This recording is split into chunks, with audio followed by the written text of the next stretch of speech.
Okay, so hello mga boss, magandang araw sa inyo at welcome back again na naman sa ating channel at sa panibagong video tutorial na naman. So nandito pa rin yung ating motor star bari continuation nga lang pala ito dun sa nakaraang tutorial natin kung saan nag-install tayo ng mini driving light sa napakadaling paraan.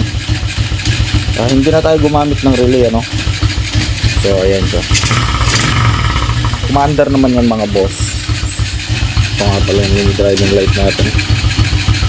Bali ngayong araw mga boss, kung napapansin nyo yung inilagay kong throttle dito, ayan, UMA Racing na throttle, meron na siyang passing. Yan. So ngayong araw, tuturuan ko kayo kung paano mag-install ng passing light. Okay, so off muna natin. Bali yung passing light natin or yung passing switch natin mga boss, meron lang tong dalawang switch wire. Ngayon mamimili kayo sa mini driving light natin kung alin yung gusto nyong ipang passing dyan, yung white ba or yung yellow. So nasa sa inyo na yon. So napakadali lang naman ito mga boss, 2 wires lang yan, makakapag-install na tayo ng passing. So kahit anong passing nga pala pwede kayong bumili ng passing switch and then kayo na lang maglagay kung saan nyo gustong ipwesto sa motor nyo. Pero ito kasing in-install natin na throttle, may passing switch na siya agad.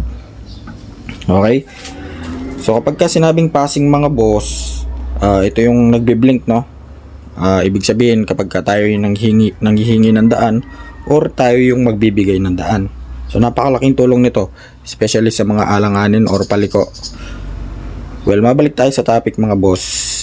Dito nga pala kung mapapansin nyo, yung passing switch natin meron siyang 2 wires which is color red at white.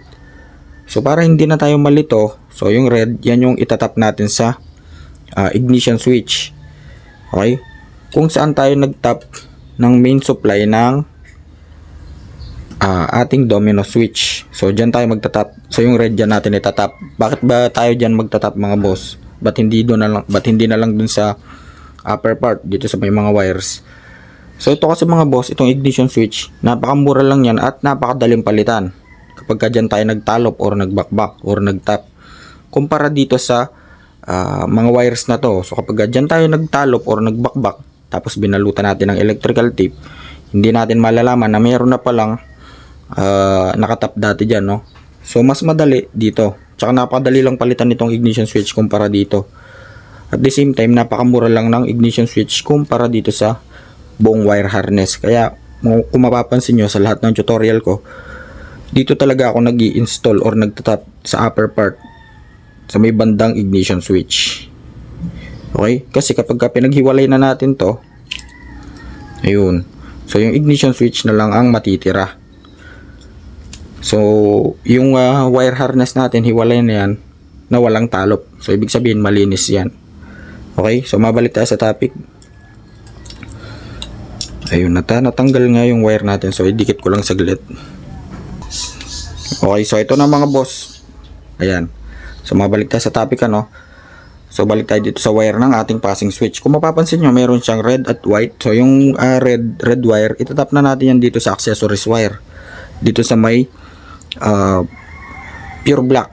So kapag ka Honda at China nga pala yung motor nyo mga boss, yung accessory wire ng Honda at China is pure black.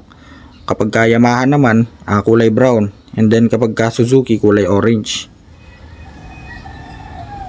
Okay. Ayan, so itap na natin tong red dito sa may accessory wire natin ng ignition switch. Ayan, so itap ko lang yung red. Okay, ayun, so na-connect ko na mga boss So dyan pa rin connected yung ating domino switch sa may accessory wire natin kasama nitong wire ng ating passing switch. Ngayon, kung mapapansin nyo dito, mamimili kayo dyan mga boss sa red or sa yellow. So base dito sa mini driving light natin, sa ilaw ng mini driving light natin, yung yellow wire, yan yung yellow na ilaw. Then yung white na wire, yan, yung red na wire, yan yung white na ilaw. Okay? Then kung mapapansin nyo, meron pang isang wire dito sa ating passing switch which is itong kulay white. So pipili na kayo dyan, it's either yung yellow or white. Pero try muna natin itong yellow. So dugtungan lang natin ng wire yan. Kuha tayo ng sobrang wire dito. So ito.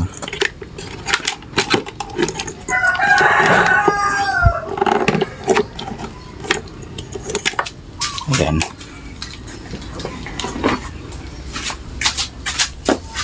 Naulog pa nga.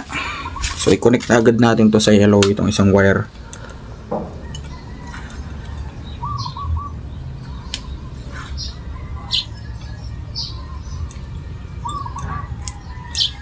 At yung kadugtong naman, kukonek natin dito sa may kulay white.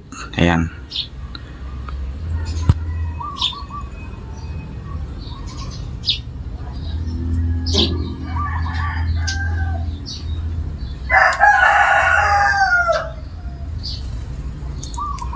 At ganyan yung mangyayari dyan mga boss. So yung white wire, dinugtungan natin ng wire papunta dito sa yellow wire ng MDL. Ayun. So try natin. Switch on muna natin. Kung gagana nga ba yung in-install natin. Yan. Okay, so gumagana mga boss. So ganoon lang kasimple. Try naman natin sa white. So ilipat natin yung supply dito sa white. Off muna natin.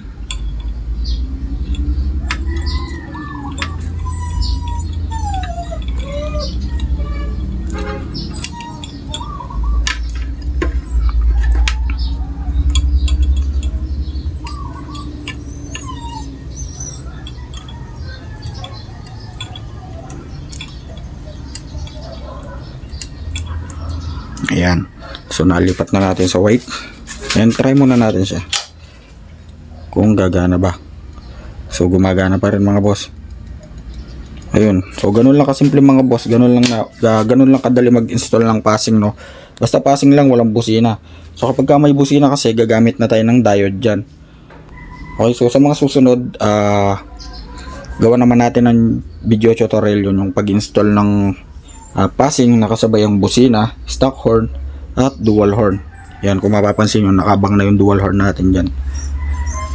Ayan. So functional pa rin yung ating mini driving light. At the same time yung passing natin. Ayun. Yun, so bali hanggang dito na lang mga boss, ano, sana may natutunan kayo. At kung nagustuhan yung video na to, so please like, share and subscribe.